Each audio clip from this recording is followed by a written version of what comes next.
Assalamualaikum warahmatullahi wabarakatuh.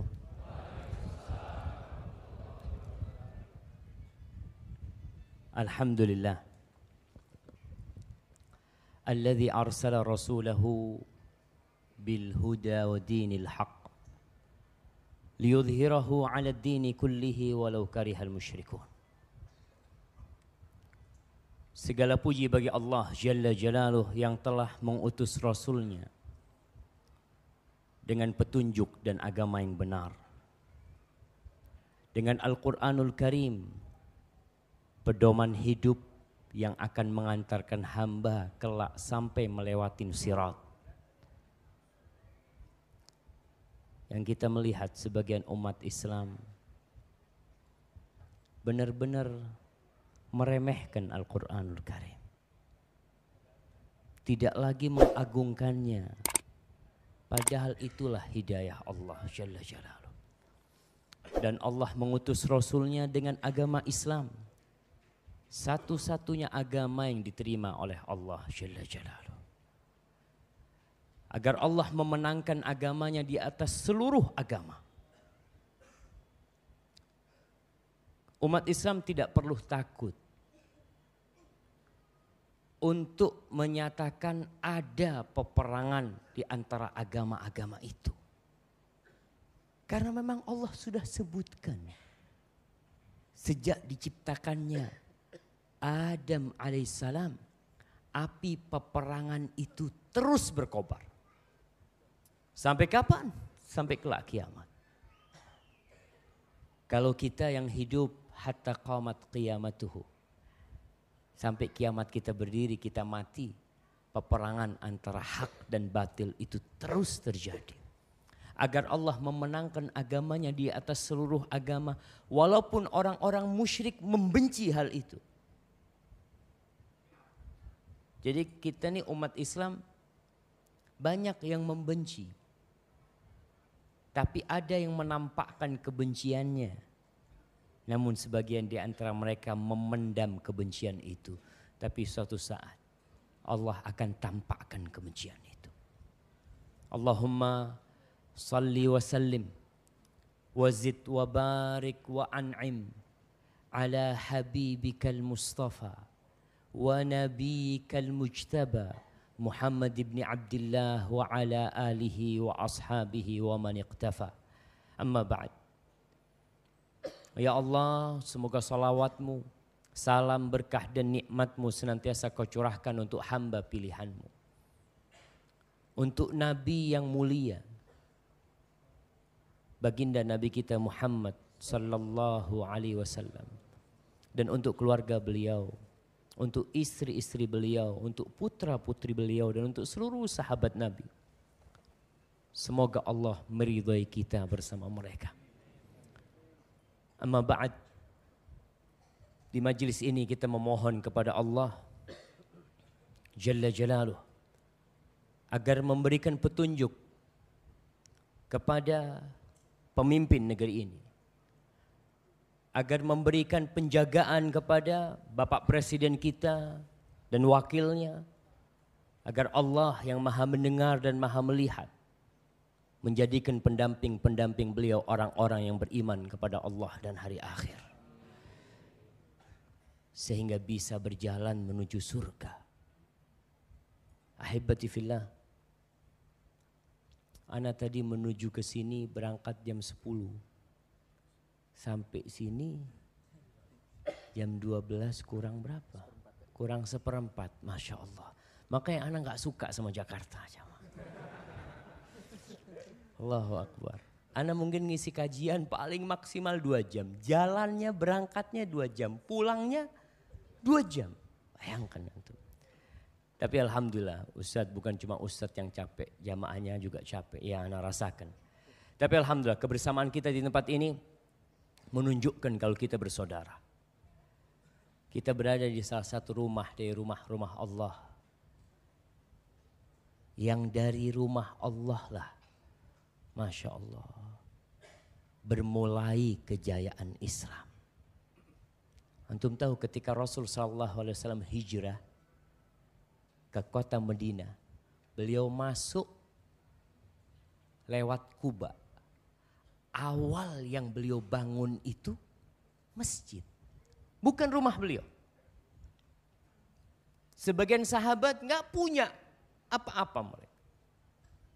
Sampai di tengah kota Madinah beliau membangun Masjid Nabawi sallallahu alaihi wasallam. Dibangun tuh Masjid Nabawi, beliau numpang hidupnya. Kira-kira kita jamaah udah punya rumah enggak di surga Allah Subhanahu wa taala? Sebagian rumahnya besar di dunia. Bahkan dia punya tanah, dia punya ruko, dia punya usaha, tapi dia belum pernah membangunkan rumah bagi Allah Jalla Jalaluh. Padahal itu tuh yang bakal jadi istana buat engkau kelak, yang di dunia bakal kau tinggalkan. Hari ini tanggal berapa? Masya Allah, 18 Rajab. Berapa hari lagi kita Ramadan ya Pak? 41, 42. Antara itu. Tapi yang jelas kita umat Islam berada di bulan Rajab, bulan depan bulan Sya'ban, selanjutnya bulan Ramadan. Satu hal yang perlu ditanyakan kadangkala, Ustadz kenapa masih bulan Rajab kok pembahasannya sudah Ramadan? Orang bertanya ini Ustadz kayaknya curi stat. Soalnya nanti kalau bulan Sya'ban semua kajian tentang Ramadan gitu kan. Kajian di sana Ramadan, kajian di sini Ramadan. Jamaah salafus saleh. Mereka itu 6 bulan setelah Ramadan terus berdoa. Mereka meminta Allahumma tasallamhu minna. Ya Allah terimalah Ramadan kami. Terus mereka berdoa memohon agar Allah menerima ibadah Ramadan mereka. 6 bulan sebelum Ramadan mereka berdoa supaya bisa sampai ke bulan Ramadan. Berarti kita ceramahnya telat jemaah. Seharusnya 6 bulan yang lalu kita bicara. Atau 4 bulan yang lalu kita bicara tentang Ramadan. Kenapa? Antum pernah melihat atlet bulu tangkis, atlet atlet apa aja lah. Dia tahu setiap berapa tahun ada SEA Games? Berapa tahun sekali? 2 tahun sekali. Selesai SEA Games mereka sudah latihan. Sudah persiapan padahal baru 2 tahun. Ke depan mereka akan mengadakan pertandingan. Tiap hari makanan dijaga. Olahraga terus. Demi ketika nanti hari pertandingan dia siap. Kalau itu untuk dunia yang pahalanya cuma apa orang kalau menang SEA Games jemaah? Medali emas bisa dijual jemaah? Boleh dijual? Oh Masya Allah. Berapa sih dijual jemaah? Berapa dijual? Capek 2 tahun ternyata cuma dapat perunggu. Ya mungkin dia merasakan nikmatnya ya alhamdulillah Ustaz ana sudah berjuang untuk negeri ini. Cuma ana gagal. Bayangkan dia berjuang untuk negerinya. Begitu semangat tapi berjuang untuk akhirat dia sama sekali gak mau. Ada sebuah doa yang diriwayatkan oleh Imam Tabrani. Yang kita sering dengar tuh doa. Doa itu Allahumma barik lana fi Rajab wa Sya'ban wa ballighna Ramadan. Hadis itu sahih apa dhaif? Informasinya dhaif. Nah, hadis itu dhaif. Hadis itu didhaifkan oleh Al-Imam An-Nawawi dalam kitabnya Al-Adhkar. Namun bukan berarti ketika hadis itu dhaif ini doa. Kita nggak boleh baca itu doa. Boleh kau baca doa itu. Kita mohon sama Allah Subhanahu wa taala agar Allah memberikan berkah kepada kita di bulan Rajab. Bulan Rajab ini termasuk bulan haram.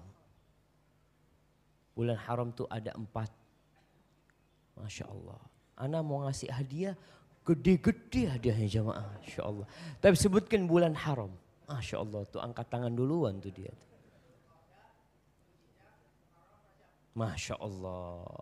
Fadhal kirim ke belakang. Alhamdulillah kalau generasi umat Islam yang baru nih sudah hafal bulan Hijriah, sebentar lagi kejayaan Islam akan datang. Insya Allah. Kita optimis ya. Tapi kalau umat Islam masih pakai Masehi, insya Allah. Sampai kapan yang namanya ekor ada di depan? Nggak ada ekor itu mesti di belakang. Sampai kapan? Ya fitrahnya seperti itu. Kalau mau ke depan, kata Rasul sallallahu alaihi wasallam, "Man tashabbaha biqaumin fahuwa minhum." Barang siapa menyerupai suatu kaum, maka dia termasuk kaum itu. Tapi ketika dia di depan, kaum-kaum akan ikut umat Islam. Kenapa jamaah? Kita tidak bangga kita berada di bulan Rajab. Sehingga kita tahu ini bulan Rajab, ini bulan haram. Kemudian kita akan masuk ke bulan Sya'ban. Ana mau tanya nih. Ada keutamaan bulan Sya'ban yang sebagian orang lupa dengan keutamaan itu. Ini yang pertama, pertanyaannya. Yang kedua, ada doa kalau kita melihat hilal. Hilal itu bulan sabit tuh. Ketika kelihatan hilal ada doanya tuh. Doanya bukan hanya ketika bulan Sya'ban, tapi semua bulan. Namun anak katakan ini karena hilal yang akan kita lihat ke depan hilal Sya'ban. Nanti setelah Sya'ban kita akan melihat hilal Ramadan. Ada orang yang 50 tahun melihat hilal tidak pernah berdoa sama sekali. Tapi setiap melihat rumah yang mewah dan bagus. Ya Allah mudah-mudahan aku dapat rumah. Melihat mobil, Masya Allah. Nyalip dia set. Allahu Akbar. Ya Allah mudah-mudahan kau kasih aku seperti itu. Nah jemaah. Tapi tatkala melihat rembulan enggak pernah dia berdoa. Mungkin ada yang mengatakan, Ustadz emangnya wajib tuh baca doa? Enggak wajib. Sebagaimana engkau melihat mobil, apa wajib kau baca doa supaya dapat mobil kayak gitu? Enggak kan? Yang bisa jawab itu anak kasih hadiah yang besar ya mah. 2 soalnya. Insya Allah. When? 1, Masya Allah. 2, yang bisa jawab 2 anak kasih. Yang 1 nanti, ini kalau 1 anak balik ke sana nanti. Oh nah, barakallahu fikum. Jamaah. Masya Allah. Ustaz, kita bukan tidak tahu. Tapi kita orang-orang yang tawadhu. Nah, kita nggak mau riak, nanti dilihat fulan bisa jawab enggak Ustaz. Karena tadi katanya pembawa acara ikhlas. Harus ikhlas. Ya Allah jamaah. Insya Allah ikhlas. Antum paling nggak ngasih tahu yang lain. Kalau di masjid ini umat Islam siap untuk menyongsong kejayaan mereka. Karena kalau kita lihat hilal aja yang lebih indah dari semua rumah yang ada di sini. Kita nggak pernah doa. Kita bahkan tidak pernah memikir apa sih orang-orang di masa Rasul sallallahu alaihi wasallam mereka bertanya, yas'alunaka 'anil ahillah. Ya, Rasul, kenapa sih ini rembulan bisa kecil, kemudian bisa besar, kemudian jadi bulat, lalu jadi kecil dan hilang. Qul hiya mawaqitu linnas. Ana izin minum.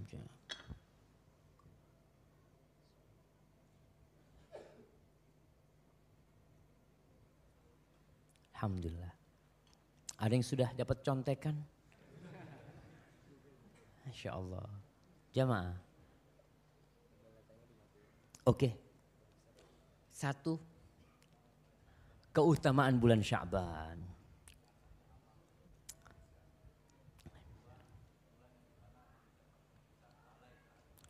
Barakallahu fikum.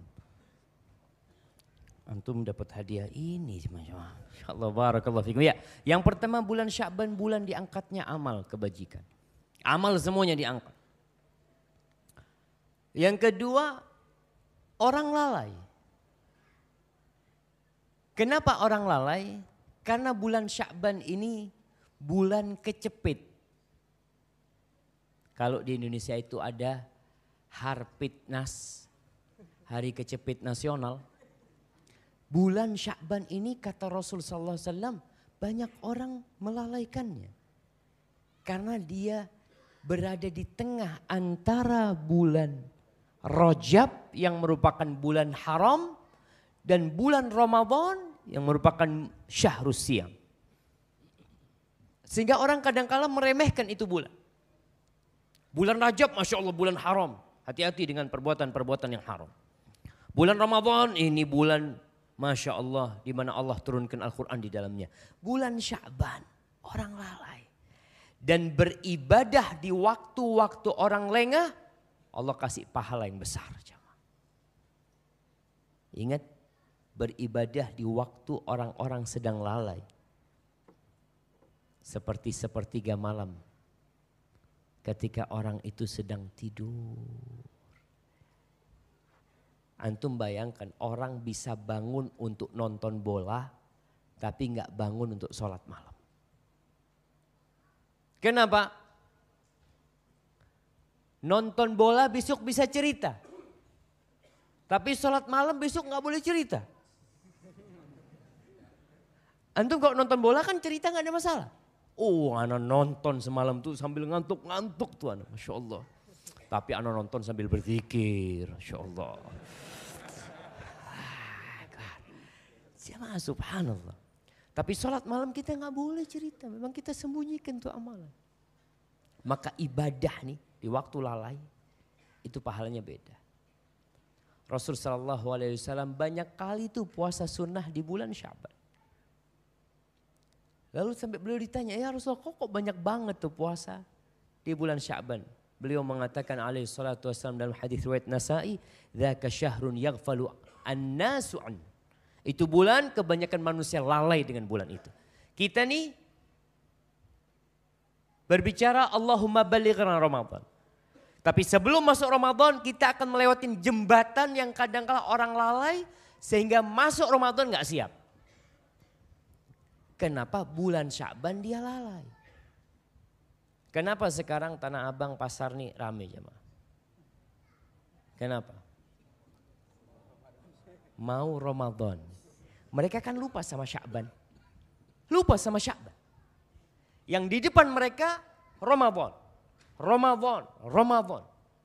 Maka Rasul sallallahu alaihi wasallam mengatakan banyak orang lalai dengan bulan Sya'ban itu. Baina Rajab wa Ramadan. Bulan itu terletak di antara Rajab dan Ramadan. Wa huwa syahrun turfa'u fihil a'mal. Itu bulan diangkatnya amal kebajikan. Beliau mengatakan ila rabbil alamin fa uhibbu an yurfa'a amali wa ana shaim. Aku kepingin amalku diangkat dalam kondisi aku berpuasa. Amal perbuatan itu diangkat tiap hari, tiap pekan, tiap tahun, seumur hidup sekali. Siapa yang jawab? Anda kasih hadiah. Masya Allah. Tiap hari kapan? Itu setiap pekan itu. Senin dan Kamis, oke.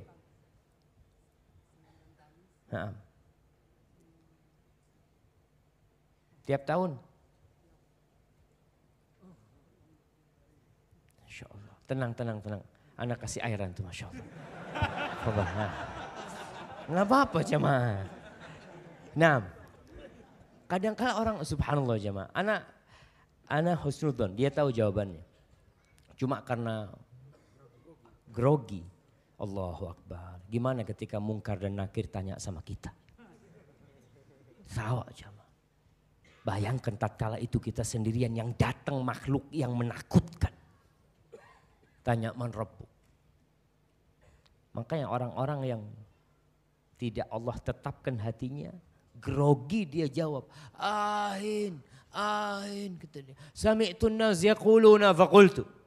Aku dengar orang-orang mengatakan Muhammad sallallahu alaihi wasallam, maka aku katakan Muhammad. Sama sekali imannya tidak berada di atas fondasi. Tafadhol. Insyaallah. Hadiahnya masih menanti ini. Tiap hari asar sama subuh. Nah, asar sama subuh. Taib, tiap hari nih. Yang kedua, tiap pekan, Senin sama Kamis. Tiap tahun, bulan Sya'ban. Seumur hidup sekali. Enggak ada. Seumur hidup sekali enggak diangkat. Insya Allah ana kasih hadiah antum. Antum udah berusaha. Fadhal. Seumur hidup sekali kapan? Kalau mati. Kan diangkat sama malaikat itu semuanya. Nah, ternyata amal perbuatan kita itu diangkat. Ada yang tiap hari. Ada yang tiap pekan. Tiap pekan Rasul Sallallahu Alaihi Wasallam selalu berusaha untuk puasa. Senin dan Kamis beliau berpuasa. Kita jamaah ketika tahu hari itu harus setoran. Nih yang hidup di Tanah Abang yang pedagang. Kalau tahu tanggal itu tanggal setoran, apa yang dia lakukan? Dia berusaha kumpulin ini. Kalau nggak bermasalah nantinya. Tapi kita Senin Kamis lewat. Sya'ban lewat. Kita tidak pernah merenungkan nih, kita masuk bulan Rajab nih. Sekarang udah tanggal 18, kita lihat ini 12 hari lagi nih masuk bulan Sya'ban nih. Kira-kira ana sudah siap enggak untuk diangkat amalanku? Jangan-jangan kita belum siap. Dan ada yang tidak peduli jamaah. Ahibati fillah, Allah Subhanahu wa taala memerintahkan kita untuk berlomba-lomba. Berlomba-lomba apa? Bikin rumah. Ana tadi ada yang ngasih tahu di mobil ada harga ruko, bukan ruko, harga toko apa tanah. Itu 1 meter 2 miliar. Ana bukan sedang menawarkan jamaah.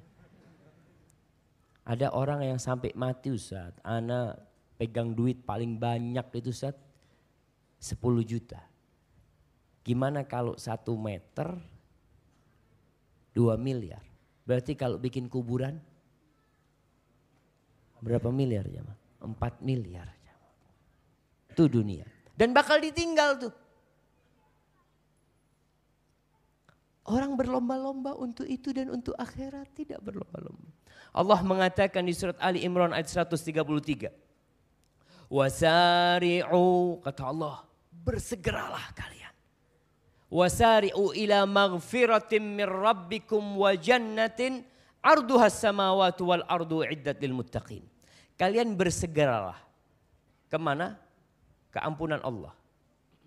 Kemana? Ke surga Allah. Allah katakan wasari'u. Untuk urusan ampunan Allah dan untuk meraih surga Allah kita disuruh bersegera. Tapi untuk dunia Allah katakan alladzi ja'ala lakumul arda dhalulan famshu fi manakibiha. Kalau untuk urusan dunia kalian jalan aja. Enggak usah cepet-cepet. Suruh jalan. Untuk surga dan ampunan Allah bersegera. Untuk sholat Jumat apa kata Allah? Idza nudiya lis-salati min yaumil jumu'ati fas'au.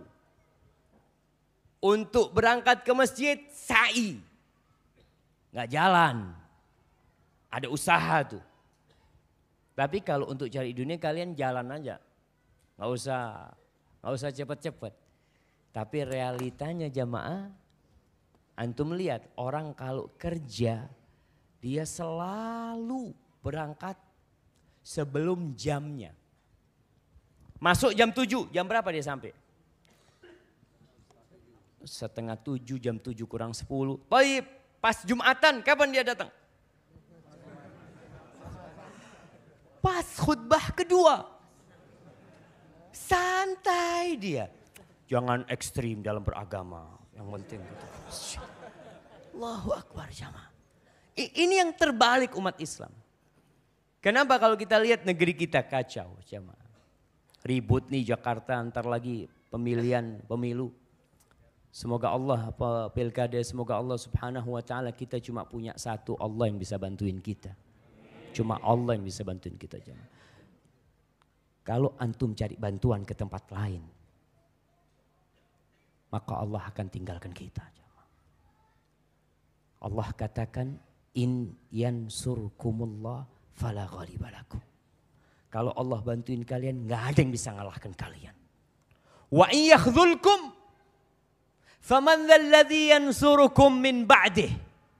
Tapi kalau Allah meninggalkan kalian, siapa yang bisa nolongin kalian?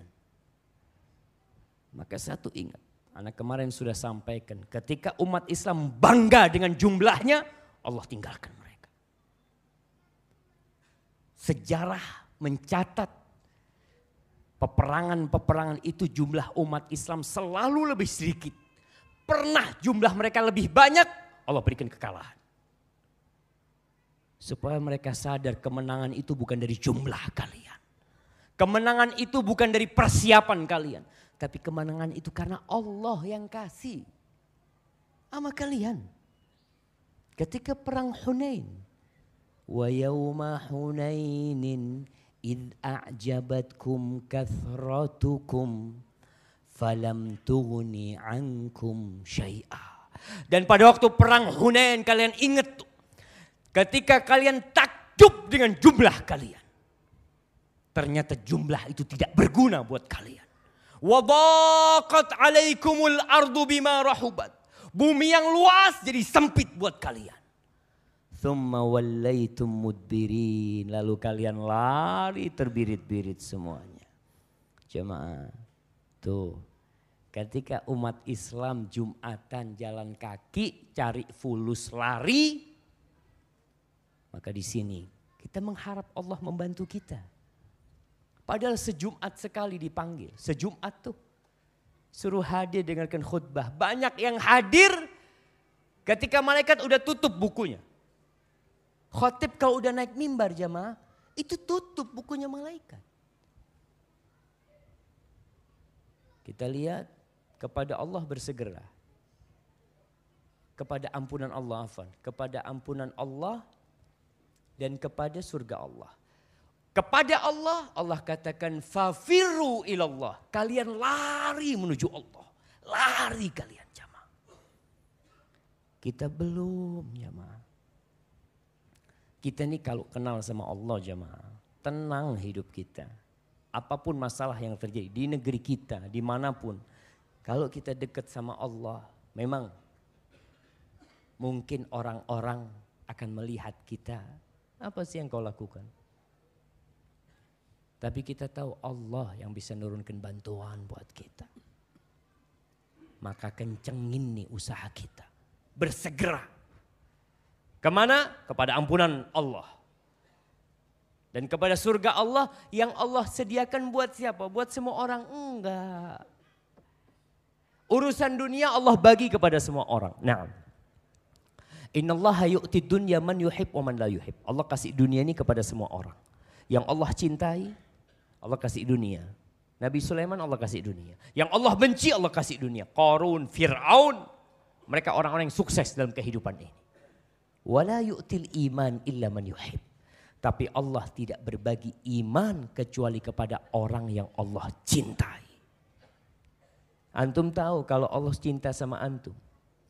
Bayangkan kalau antum jadi anak emasnya Kapolri. Antum jadi anak emasnya Bapak Presiden. Kira-kira seneng gak hidup antum? Masya Allah. Ditangkap, ditilang di mana? Di tol, ditilang. Saya temennya siapa aja. Keluarkan. Tafadhol. Nah, subhanallah para jamaah. Bagaimana kalau Allah cinta sama antum? Bagaimana kalau Allah yang cinta sama antum? Idza ahabballahu abdan nada Jibril. Ana senang banget kalau nyampaikan hadis ini. Dan ana tidak akan bosan. Supaya kita tahu nilai cinta Allah. Idza ahabballahu abdan nada Jibril. Kalau Allah cinta kepada seorang hamba, Allah akan panggil Jibril. Antum tahu jamaah Jibril ini Masya Allah. Satu, dia memiliki sayap 600 sayap. Satu sayapnya kalau dibuka menutup timur dan barat. Itu Jibril. Begitu dahsyatnya. Begitu besarnya Jibril. Tapi tatkala malam Isra Mi'raj, Rasul sallallahu alaihi wasallam naik ke Sidratul Muntaha, beliau melihat Jibril kalhilsil bali. Jibril itu seperti tikar yang sudah usang. Min khasyatillah, karena dia takut sama Allah. Makhluk yang begitu besarnya, seperti tikar kulit yang udah usang. Ketika Allah cinta kepada hambanya, Allah panggil Jibril. Ya Jibril, inni uhibbu fulanan fa'ahibbah. Jibril, aku cinta sama fulan, kau cintai dia. Fa'ahabbahu Jibril. Maka Jibril cinta sama tu orang. Allah sebutkan nama itu orang. Fa'ahabbahu Jibril. Thumma nada Jibril fi ahli sama. Kemudian Jibril menyeru kepada penghuni langit. Mengatakan innallaha ahabba fulanan fa'ahibbuh. Fa'ahabbahu ahlus sama. Jibril mengatakan Allah mencintai fulan. Allah sebutkan namanya fulan itu. Kalian semua harus cinta sama dia. Seluruh penghuni langit cinta sama tu orang. Thumma wudi'a lahul qabul fil ard. Kemudian orang ini Allah letakkan agar dia diterima di muka bumi. Maka para jemaah, kita harus bersegera menuju Allah. Bersegera nih. Jangan cuma ke Allah kalau ada perlunya. Kita kadang-kala kalau ke Allah kapan? Kalau udah susah. Udah susah. Tatkala melihat kekuatan orang-orang kafir. Begitu dahsyatnya, kau sekarang datang. Minta tolong sama Allah. Selama ini kemana kau? Kemana kau selama ini? Rasul sallallahu alaihi wasallam berpesan kepada Abdullah bin Abbas. Ta'arraf ilallahi firraha ya'rifka fi syiddah. Kau kenalkan dirimu kepada Allah ketika kau senang. Allah akan kenal kepada kau ketika kau susah nanti. Maka para jamaah bersegera menuju Allah Subhanahu wa taala, menuju ampunan Allah. Kita ini masih bulan Rajab, iya, tapi kita harus persiapan untuk Ramadan. Belum tentu kita hidup sampai Ramadan, iya. Kenapa kita harus siap-siap, Ustaz? Kau belum tentu hidup sampai tahun depan. Kenapa kau bangun rumah? Orang banyak bangun rumah ini berapa lama kira-kira? Butuh waktu 1,5 tahun. Apakah umurmu sampai 1,5 tahun? Wallahu a'lam. Tapi kenapa kau bangun? Untuk Ramadan kau tidak mau siap-siap. Mungkin kau hidup sampai sana. Kalaupun kau mati di tengah-tengah jalan, maka kau mati di atas niat yang mulia. Ahibati fillah, apa yang perlu kita persiapkan untuk menghadapi Ramadan? Yang pertama, kalau ada tamu yang mau datang ke tempat kita, nih panitia Sayyid Naum, kenapa dia siapkan tempat yang bersih, ya dikasih tenda sini macam-macam. Karena mereka berpikiran ada yang mau datang. Dia siapkan. Kalau engkau menyambut hamba Allah seperti itu, bagaimana menyambut bulan dibukanya pintu-pintu surga? Idza kana awwalu lailatin min Ramadan. Ketika masuk malam pertama bulan Ramadan, futihat abwabul jannah walam yughlaq minha bab wa ughliqat abwabun niran walam yuftah minha bab. Ketika masuk malam pertama bulan Ramadan, semua pintu surga dibuka. Pintu surga ada 8.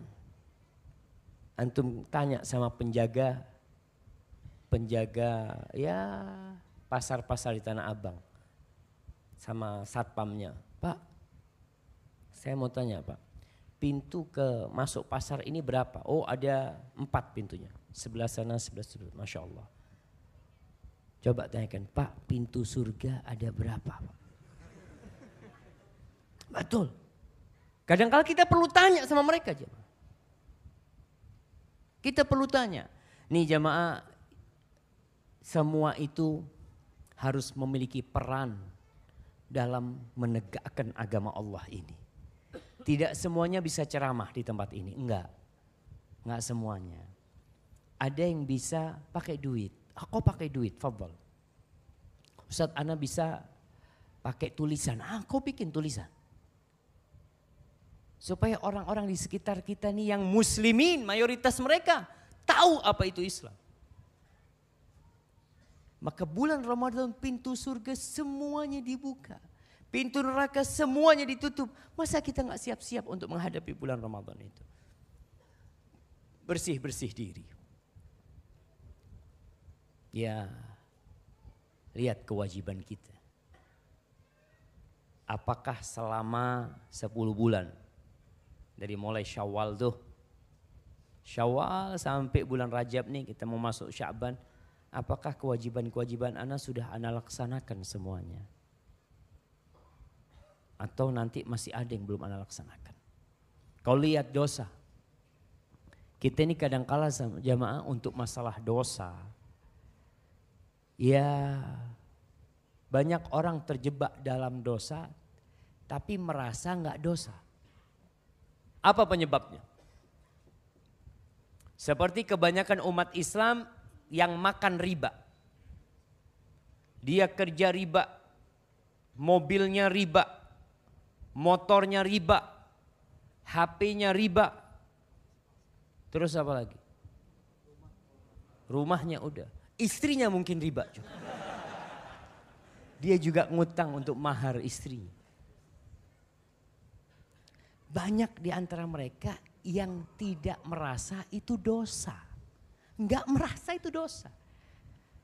Bahkan orang tua ketika melihat anaknya resign dari kerjaannya, dari bank konvensional, keluarganya semua pada marah. Kenapa? Karena selama ini tidak dianggap dosa, jemaah. Ketika melihat anaknya resign, Allah ini ikut aliran apa kau nak? Oh jemaah, hada dinuna, hada Islam. Udahlah nak, kau jangan ngaji sama yang jenggot-jenggotan itu. Aduh, sesat kau nanti nak sama dia. Dari selama ini kau nyaman hidup, punya mobil, punya motor. Sejak kau ikut kajian itu jadi miskin kau. Subhanallah jemaah. Betul jemaah. Itu orang tidak merasa dosa, kenapa? Karena tidak ngerti. Enggak paham. Gimana kita mau menghisap diri kita kalau kita nggak paham mana yang dosa, mana yang pahala. Kita nggak ngerti nih.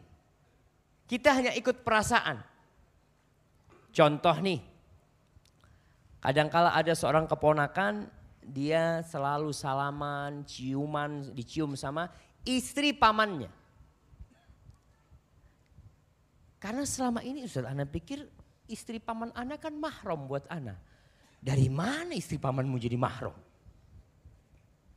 Ya kan seperti paman ana lah. Enggak. Di sini dibutuhkan ilmu untuk melihat. Oh ternyata yang ini dosa. Ini nih yang pahala. Anak kira ini dapat pahala, ternyata enggak. Sebagian umat Islam tidak pakai jilbab. Nah, masih kita lihat. Ketika ditanya, kenapa bu kok nggak pakai jilbab? Kan ada fatwa yang mengatakan jilbab tidak wajib. Nah, berarti kan dia melepas jilbabnya tidak merasa itu dosa. Tapi ada orang yang dikatakan, mbak kok nggak pakai jilbab? Doakan Ustadz, mudah-mudahan saya dapat hidayah, saya kepingin pakai jilbab. Ini nggak apa-apa. Yang tadi itu yang pertama dia meninggalkan jilbab dengan ilmu. Karena ada fatwa yang mengatakan jilbab tidak wajib. Kalau yang kedua karena dia belum mampu pakai jilbab. Tapi dia tahu, ana tahu Ustaz, seharusnya seorang muslimah itu pakai jilbab. Ana faham Ustaz. Cuma ana kok belum siap untuk hal itu. Ya kita doakan. Tapi kalau yang pertama, ya mau gimana, dia merasa udahlah orang ada fatwa seperti itu. Maka ilmu jemaah. Kita ini mau menghisap diri kita butuh ilmu. Antum pelajarin ilmu tuh. Mana yang wajib, mana yang sunnah, mana yang haram, mana yang mubah. Perlu kita pelajarin, perlu. Kalau kita tidak tahu dengan rambu-rambu, kita akan sering ditilang sama polisi. Antum orang tuh kalau datang dari luar kota. Nggak tahu dengan rambu-rambu yang ada di kota itu, tahu-tahu dapat 100 meter ditilang. Ntar 500 meter ditilang lagi. Allahu Akbar. Kenapa aku ditilang terus? Ya, Bapak tahu ini larangan. Oh, saya nggak tahu, Pak. Saya dari luar kota. Ya, Bapak kan punya SIM. Bapak berarti sudah belajar? Iya, Pak, saya SIM-nya bayar, Pak. Masya Allah. Kayak gitu tuh banyak umat Islam yang nggak ngerti dengan rambu-rambu. Sehingga diterabas sama mereka. Merasa nggak dosa. Merasa tidak dosa dia. Tapi ketika berilmu, kenapa Allah katakan innama yakhsyallaha min ibadihi al-ulama. Yang takut sama Allah di antara hamba-hambanya siapa? Para ulama. Orang yang ngerti, yang paham. Dia baru takut. Antum ketika tahu di depan sana ada polisi yang jaga. Antum pakai seat belt enggak? Masya Allah. Langsung dipasang. Kenapa Mas? Ada bapak polisi. Kelihatan itu tuh, kelihatan. Tapi orang yang tidak punya ilmu, dia tenang. Tahu-tahu kiri. Allah, kenapa kiri? Oh, bapak enggak pakai seat belt. Allah Akbar. Ilmu jemaah. Maka untuk hisab diri kita nih, kita harus belajar. Baik. Yang kedua, sebelum kita beramal, kita ini udah beramal puluhan tahun. Tapi antum berpikir, amalan antum kira-kira diterima enggak? Kalau yang pertama tadi berbicara tentang ya dosa sama pahala. Kita udah tahu nih dosa ini pahala, alhamdulillah kita udah paham Ustaz. Kita udah bisa menghisap nih. Ternyata amalan kita dosa, yang ini pahala. Tapi perlu kau hisap lagi. Diterima enggak kira-kira amalanmu? Karena syarat diterimanya amalan tuh ikhlas lillahi ta'ala dan sesuai dengan tuntunan Rasulullah sallallahu alaihi wasallam. Itu syahadat kita. Itu syahadat kita. Ustaz ana nih alhamdulillah suka puasa Ustaz. Bahkan anak kalau puasa 40 hari. Boleh dalam Islam. Bapak enggak boleh, Pak. Rasul sallallahu alaihi wasallam tidak pernah puasa sebulan penuh kecuali Ramadan kata dia. Ustaz, saya kan beda lah. Nabi kan sudah diampuni dosanya. Ada orang-orang kayak gitu. Dan itu pernah terjadi di masa Rasul sallallahu alaihi wasallam. Ingat kisah 3 orang yang mau puasa terus tidak mau berbuka. Yang satu mau sholat malam terus dia tidak ingin putus, tidak ingin tidur. Yang satu tidak ingin menikah dengan wanita. Kacamata perasaan orang-orang ini orang baik semua. Gimana gak baik? Mereka tujuannya benar lillahi ta'ala. Tapi caranya gak benar. Maka orang yang caranya benar belum tentu diterima. Apalagi yang caranya tidak benar. Caranya benar belum tentu diterima. Kalau dia gak ikhlas Allah gak akan terima. Maka antum lihat, sedekah antum, ana sering sedekah, thayyib. Gimana sedekahmu? Lillahi ta'ala, insyaallah lillahi ta'ala. Ya alhamdulillah. Sambil kita terus memperbaiki diri kita. Jadi ingat, kita dituntut untuk ikhlas lillahi ta'ala dan belajar. Mana yang sesuai dengan tuntunan Rasulullah sallallahu alaihi wasallam. Banyak orang mengatakan, udahlah kau gak usah ribut masalah sholat. Ini sholatnya benar, gak benar, sholatnya sesuai dengan sunnah. Gak sesuai dengan sunnah, yang penting itu sholat. Yang kau perlu bicarakan itu yang tidak sholat. Kita kadang-kala masih dengar pernyataan seperti itu. Subhanallah, pernyataanmu ada benarnya, tapi ada gak benarnya juga. Gak benarnya di mana? Gak benarnya itu Allah mengatakan fawailun lil musallin. Celaka orang-orang yang sholat. Ini orang udah ahli ibadah, sholat jamaah. Celaka dia. Kalau yang gak sholat betul kita perlu dakwain mereka. Tapi yang sholat perlu diperbaikin kualitas sholatnya.